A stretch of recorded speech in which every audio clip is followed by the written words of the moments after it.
ہم صرف سکون لینا چاہتے ہیں اور لینے والے بننا چاہتے ہیں کہ دوسرا فریق ہمارے لیے سکون بن جائے. ہم نے تو سنا تھا کہ شادی کے بعد بہت مزہ آتا ہے اور بہت خوشیاں ہوتی ہیں اور بہت اچھی دوستی ہو جاتی ہے اور سب کچھ, اور یہاں تو اس بندے کو میری پرواہ ہی نہیں اور بے شمار گلے شکوے. لیکن ہم یہ نہیں سوچتے کہ شادی کے اس رشتے میں بننے کے بعد ہمارے اوپر کیا فرض عائد ہوا, ہمیں کیا ذمہ داری دی گئی. رسول اللہ صلی اللہ علیہ وسلم نے ایک اچھی بیوی کی جو صفات بیان کی ہیں وہ ہم میں سے کتنی عورتوں کے اندر ہیں.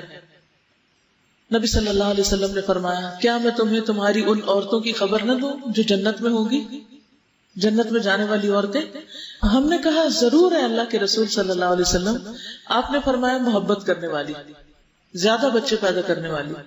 جب اسے غصہ آئے یا اس کے ساتھ برا کیا جائے یا اس کا شوہر ناراض ہو تو وہ شوہر کو کہتی ہے کہ میرا ہاتھ آپ کے ہاتھ میں ہے اور میں اپنی آنکھوں میں نیند کا سرما نہیں لگاؤں گی جب تک آپ راضی نہ ہو جائیں.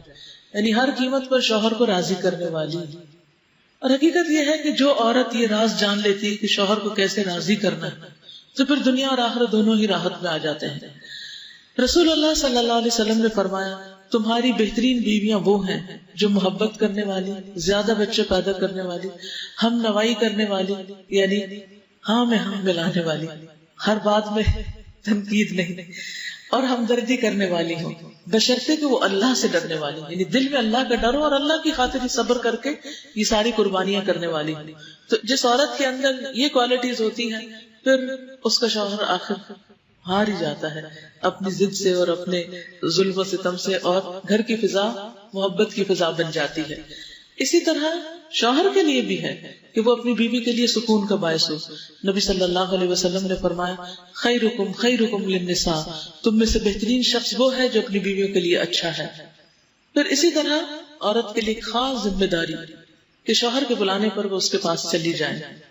رسول اللہ صلی اللہ علیہ وسلم نے فرمایا, اس ذات کی قسم جس کے ہاتھ میں میری جان ہے, جب کوئی شخص اپنی بیوی کو بستر پر بلائے اور بیوی انکار کر دے تو وہ ذات جو آسمانوں میں ہے وہ ناراض رہتی ہے حتیٰ کہ اس کا شوہر اس سے راضی ہو جائے.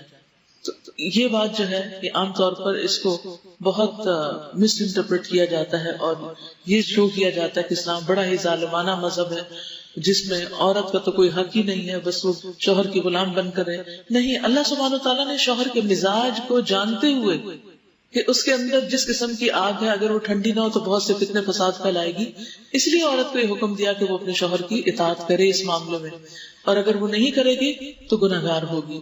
اور پھر اس وجہ سے یعنی اس کے ناروا انکار کی وجہ سے شوہر کے اندر جو غضب غیظ غصہ ہوگا یا پھر وہ حقوق نہیں دے گا یا اس سے مزید معاملات بگڑیں گے, تعلقات خراب ہو کر حتیٰ کہ طلاق تک نوبت آ جائے گی, تو پھر اس میں ذمہ دار عورت ہوگی.